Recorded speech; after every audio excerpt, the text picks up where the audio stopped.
Assalamualaikum warahmatullahi wabarakatuh. Innal hamdalillah nahmaduhu wa nasta'inuhu wa nastaghfiruh wa na'udzu billahi min syururi anfusina wa min sayyiati a'malina may yahdihillahu fala mudhillalah wa may yudlil fala hadiyalah.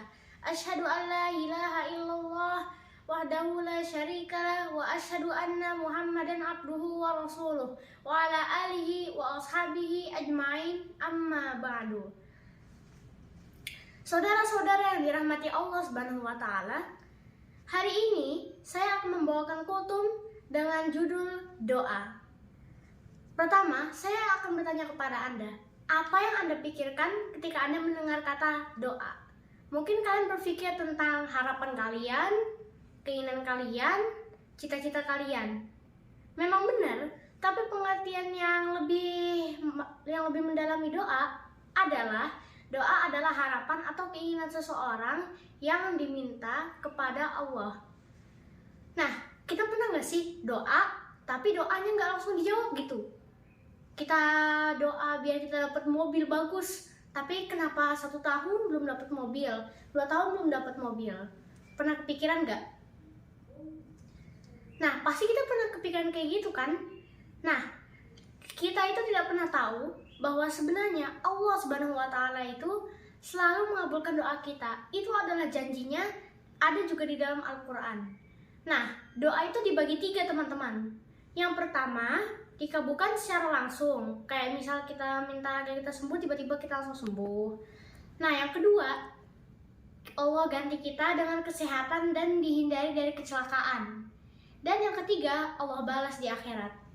Nah, misalnya kita minta, ya Allah saya mau punya uang 3 juta. Nah, bisa jadi ada abang yang tiba-tiba mungkin kasih kita 3 juta langsung. Atau mungkin Allah ganti kita nggak kecelakaan.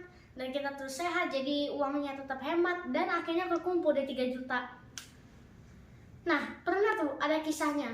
Dulu itu di Mesir, ada seorang ibu yang punya anak. Anaknya itu demam parah. Nah, masalahnya dia itu nggak ada orang buat obatin, terus dia nggak punya obatnya, uangnya dikit, suaminya pergi nggak tahu alasannya. Itu pasti sangatlah susah ya buat kita hidup sendiri, udah gitu kita sedang ada halangan. Nah, akhirnya dia berdoa kepada Allah, ya Allah, saya memohon kepadamu agar anak saya ini bisa disembuhkan ya Allah. Nah, setelah dia tangannya ditaruh di muka kayak gini, tiba-tiba ada yang memukul pintunya, tok tok tok. Ternyata itu adalah dokter. Nah, dokternya tanya, di manakah pasienku? Nah, ibunya itu langsung kaget kan?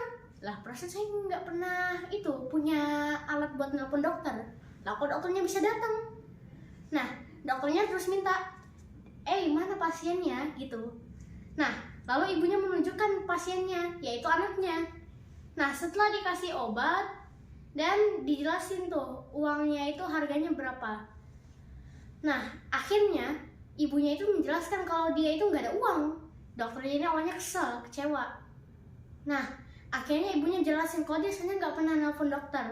Nah, setelah dokternya menceritakan semuanya, ternyata dokter itu niatnya mau mendatangi tetangga dari ibu itu. Nah, tapi dia salah rumah, malah ke rumah ibu itu.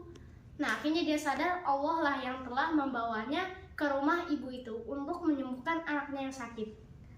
Nah, jadi kita itu jangan langsung kecewa kalau doa kita itu nggak terkabul. Karena Allah itu selalu mempunyai rahasia di balik kehidupan kita. Baik, itu saja dari saya. Wabillahi taufik wal hidayah. Wassalamualaikum warahmatullahi wabarakatuh.